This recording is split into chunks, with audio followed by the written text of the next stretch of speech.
뉴스 정면 승부. 뉴스 정면 승부. 여러분께서는 지금 뉴스 정면 승부를 듣고 계십니다.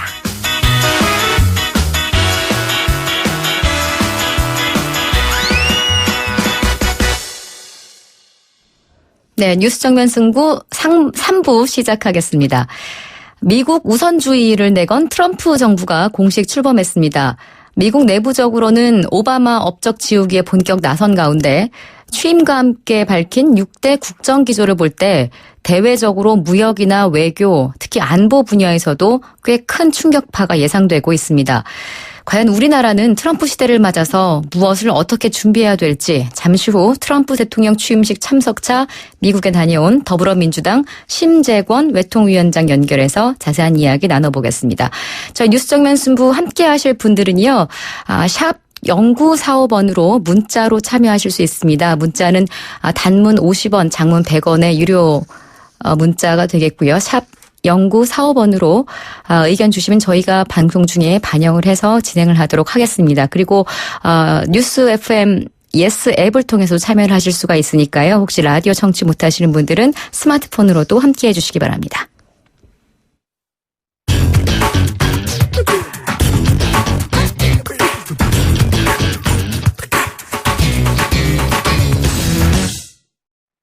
네, 뉴스 정면 승부 3부 정면 인터뷰 이어가겠습니다. 조금 전에 제가 소개해드렸죠. 국회 외교통상통일위원회 위원장을 맡고 계신 더불어민주당 심재권 의원과 함께 트럼프 정부 출범에 따른 한미 관계 전망과 또 우리에게 주어진 과제 어떻게 풀어가야 될지 한번 하나하나 말씀 나눠보겠습니다. 심재권 의원님 안녕하세요. 네, 안녕하세요. 예, 저는 TV로만 이렇게 봤는데요. 취임식 네. 직접 가서 보셨죠? 네, 그렇습니다. 분위기가 어땠습니까? 예, 우선 무엇보다도 그 참석자 수가 너무 적었다고들 합니다. 지금 그 아침부터 사실 이제 입장과 퇴장에 대해서 많이 걱정하고 갔었는데, 네. 그 저희 자리는 이제 그 다행히 그 트럼프 대통령 선서가 보일 그런 앞쪽 자리였습니다. 그런데도 불구하고 그 섹션만 해도 뒷자리 한 4분의 1 정도가 비어 있었습니다. 예. 그래서 우선 그 정말 너무 이렇게 입장 퇴장이 순조로웠고요. 게다가 이 흑인이라든가 또는 심지어 아시안이라든가 거의 볼 수가 없었습니다.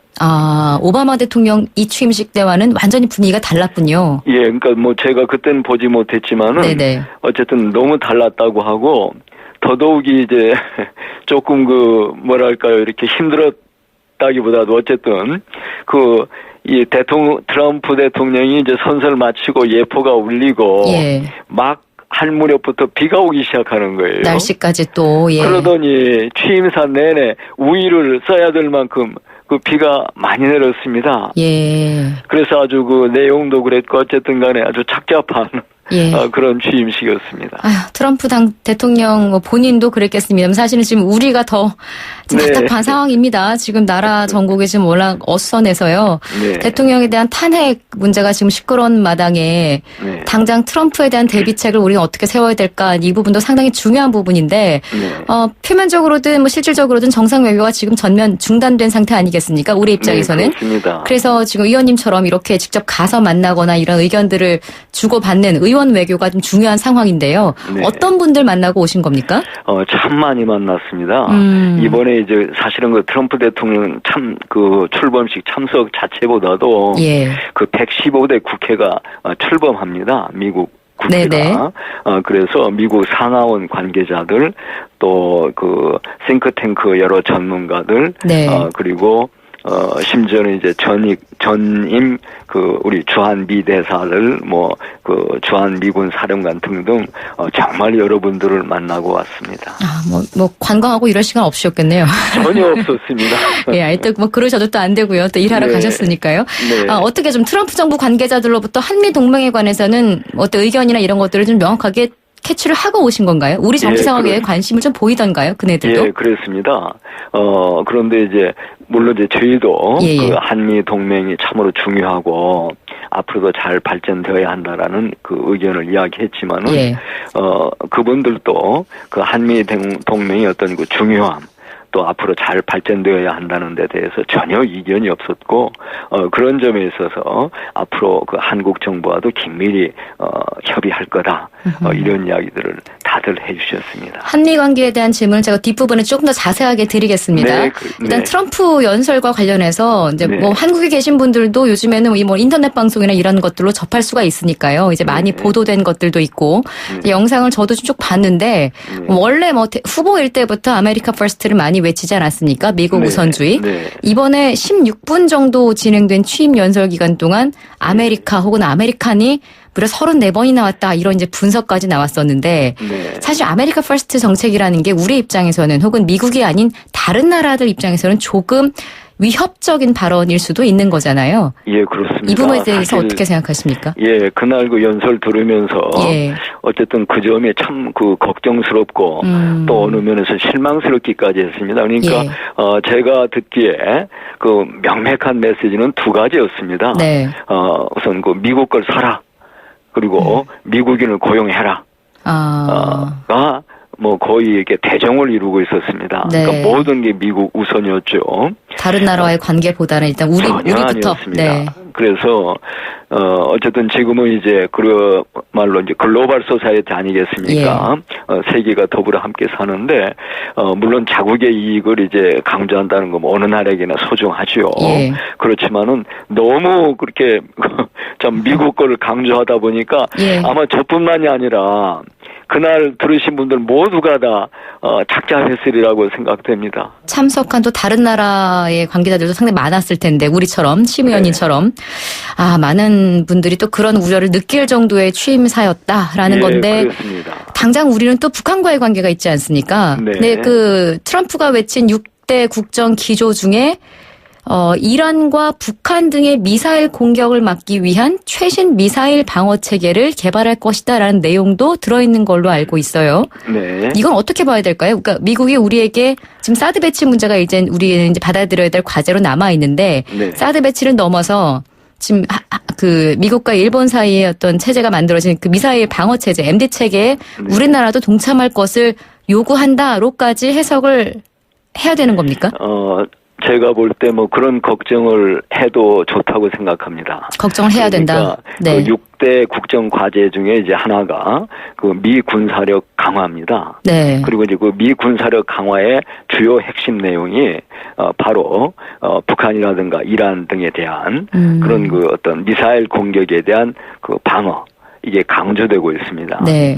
따라서 그런 점에서 볼 때 현재도 우리 이제 흔히 MD라고 하지만 이제 BMD죠. 그러니까 그 탄도 미사일에 대한 방어 체계 그런 건데 그것을 미국이 이제 세계적으로 구축하고자 하는데 아마 이 트럼프 행정부는 더 강하게 그걸 구축하려 하고 당연히 그 일환으로서 우리에 대해서도 보다 더 분명한 그런 어떤 MD, BMD 참여를 요청할 수 있겠다라는 생각이 들었습니다. 그러면 또 우리의 걱정은 조금 더 늘 수도 있는, 그러니까 이 부분을 걱정을 해야 될 어떨지에 대한 해석은 또 뭐 다를 수 있겠습니다만, 네. 사드 배치와 관련해서도 상당히 많이 국민들 반발이 있지 않았습니까? 네. 거기에 대해서 우리 정부는 일단 북한 미사일 탐지와 추적 정보를 미국과 일본에 제공하는 등의 정보만 공유할 뿐 미일 MD에 직접 참여하지는 않겠다 이런 입장을 밝혀왔었는데 결국은 직접 참여해야 되는 것 같다라는 지금 걱정이시거든요.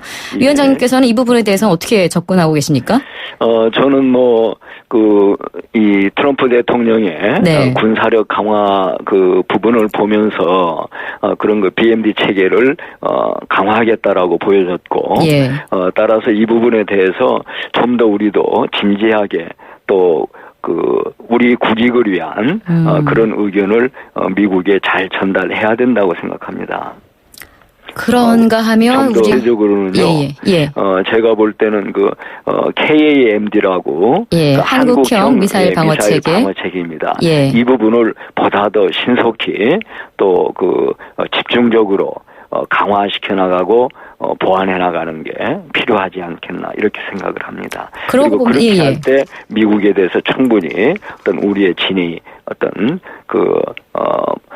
우리 KAMD 체제의 우월성 등등을 잘 이야기할 수 있다고 생각합니다. 심 위원장님은 그렇게 생각을 하시고 더불어민주당의 당 입장에 지금 위원장님께서 말씀하신 그 내용과 같습니까? 아니면 왜 이런 말씀을 드리냐면요. 최근에 네. 대선 주자로 이제 문재인 전 대표가 부각이 되면서 문재인 전 대표의 사드 관련 발언들이 상당히 많이 언급이 되지 않습니까? 뭐 네. 말을 바꾸고 있다느니 뭐 이런 약간 그런 언조의 말들도 나오고 있고요. 네. 그런가 하면 또 이재명 성남시장은 사드 배치를 전면적으로 반대하면서 한국형 미사일 방어 체계를 완성될 때까지 사드 배치를 뭐 시한부로 받아들이겠다라는 또 약간 절충안을 내놓기도 하고 네. 문재인 전 대표는 과거에는 뭐 차기 정부로 사드 배치 결정권을 넘겨라 그랬다가 최근에는 또 한미 간의 이런 공조 그 약속을 또 함부로 이렇게 없앨 수는 없다. 또 이렇게 입장을 바꿨단 말이에요. 네. 어떤 예, 입장을 내? 물론 이제 그 표면적으로 볼 때, 그 사드 배치에 대한, 특별히 뭐 민주당의 당론이 결정되어 있거나 그런 건 아닙니다. 네. 그렇지만 기본적으로 그 사드 배치 자체가 우리 국익을 위해서, 과연 필요한 건지, 또 그리고, 중국 등에 대해서도 보다 설득력 있게 어떤 그런 그 사드 배치의 진위를 전달해야 될 필요가 있다든가 등등에 있어서 어떤 세부적인 의견은 다를 수 있다고 생각합니다. 그렇지만은 본질적으로 어쨌든 사드 문제도 우리 국익에 가장 맞게 그리고 네. 더 중요한 것은 기본적으로 한국형 미사일 방어 체계를 갖추는 것이 가장 현명하고 또 필요한 일이다. 이렇게 생각을 하고 있다고 봅니다. 그러게요. 트럼프와 또 절충만 한다고 되는 것도 아니고 당장도 중국의 이런 보복성 조치들이 또 연달아 이어지니까 네. 상당히 어려운 결정일 거는 같습니다. 네. 방위 관련된 질문 하나 더 드리고 경제로 네. 넘어갈게요. 방위비 분담 문제를 또 계속 거론을 하고 있습니다. 트럼프가 이제 방위비 분담 요구를 하는 것과 관련해서 오늘인가요? 며칠 됐나요? 황교안 직무대행이 이 부분에 대해서 의견 발표를 했는데 여기에 대해서 또 갸우뚱하는 분들이 많은 것 같아요. 야당에서는 반발도 하고 있고요. 네. 방위비 분담이 5년 단위로 하잖아요. 네, 그렇습니다. 그러니까 지금 우리가 되어 있는 거는 2018년까지는 이미 8년까지고요. 네. 합의가 돼 있는 거고요. 네. 그러면 2019년 이후에 방위비 분담금 내용은 어떻게 내년 2018년 정도부터 협상을 하게 되는 건가요? 그렇죠. 그러니까 인상은 어차피 불가피하다 이렇게 봐야 되는 겁니까? 트럼프 정부가 들어섰으니까. 저는 뭐 꼭 그렇게 보지는 않습니다. 네. 이번에도 던 셀리번이라고 네. 그 상원 군사위원을 만났었습니다. 네. 그런데 이제 이분 경우에도 이를테면 그 평택기지 이전 등에 있어서 한국이 얼마만큼 그 많은 기여를 하고 있는지에 대해서 잘 알고 있었고 자기는 그 미국 신행정부도 그런 점을 잘 이해해야 한다고 이야기를 했습니다. 네. 그런데 기본적으로 지금 그 우리나라가 미국보다도 GDP 대비해서 그 지출하는 국방비가 훨씬 크고요. 그 다음에 우리 GDP 대비해서 방위비 분담은 더욱 큽니다. 네. 그렇기 때문에 이런 점들에 비추어서 그 우리가 충분히 그 기여할 수 있는 그 내용 등에 대해서 미국에 잘 그 이야기를 해야 된다고 보고요. 특히 이제 우리나라 같은 경우에는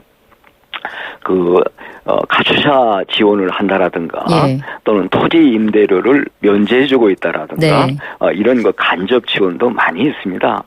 그렇기 때문에 그런 부분들에 대해서 보다 더 상세히 미국 측에 이야기하는 것이 필요하다고 생각합니다. 아직 뭐 정권이 들어선 지 얼마 초기 단계니까 협의를 위해서 조금 더 노력을 할 여지가 있다라는 이야기로 들리고요. 예, 경제 그렇습니다. 문제로 가보겠습니다. 경제 문제가 또 큰 걱정이긴 한데요. 네. 뭐 오자마자 환태평양 경제동반자협정 탈퇴 선언, 예. 북미 자유무역협정, 나프타 재협상, 뭐 재협상이 탈퇴 이런 얘기가 휙휙 나오고 있습니다. 이 모든 네. 것들이 이제 트럼프 입장에서는 미국의 일자리를 만들고 미국 주민들을 이제 그 네. 이야기 속에 나온 건데 이렇게 되면 우리도 한참 또 걱정을 해야 되는 게 줄줄이 나오지 않습니까? 네. 기본적으로 이제 환태평양 경제 동반자 협정 탈퇴라든가 네네. 나프타 재협상이라든가 이런 것들은 어쨌든 그 보호무역주의를 강화하겠다는 그런 뜻입니다. 따라서 기본적으로 우리나라 같은 경우는 무역 비중이 크지 않습니까? 네. 작년 재작년 거의 80%가 넘죠. 그렇기 때문에 어쨌든 간에 무역 비중이 큰 우리로서는 이러한 그 보호무역주의 기조 자체에 대해서 충분히 대비해야 한다고 생각합니다. 세계 무역 질서가 전반적으로 재편될 거다라는 것 속에 우리는 한미 FTA를 또 언급하지 않을 수가 없습니다. 네. 이번 취임사에서는 이야기하지 않았지만 대선 기간 동안에 이것 역시 한미 FTA 역시 미국의 일자리를 뺏는 거다. 이 말은 다시 이것도 좀 조정해야 된다. 이런 말로 들렸는데요. 이 부분은 어떻게 되는 겁니까?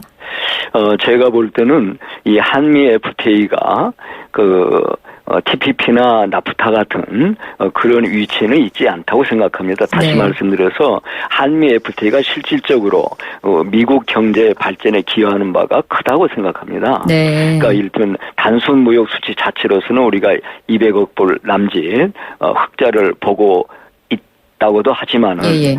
서비스 산업 분야 같은 데 있어서는 미국이 100억 불 이상 그렇게 그 이익을 보고 있고 예. 또 한편으로는 그 우리나라가 투자한 투자 내역이 예. 크게 증가했습니다. 그래가지고 미국 고용 증대에 아주 혁혁한 그런 기여를 했다고 저는 생각합니다. 그럼 결국 트럼프 대통령이 자세히 좀 들여다보면 한미 FTA는 우리나라에도 그러니까 미국 자국에도 사실상 이익이 좀 됐구나라고 이제 약간 돌아설 가능성이 있다라는 말씀이신가요? 그렇죠. 그리고 네. 이번에 이제 방미 중에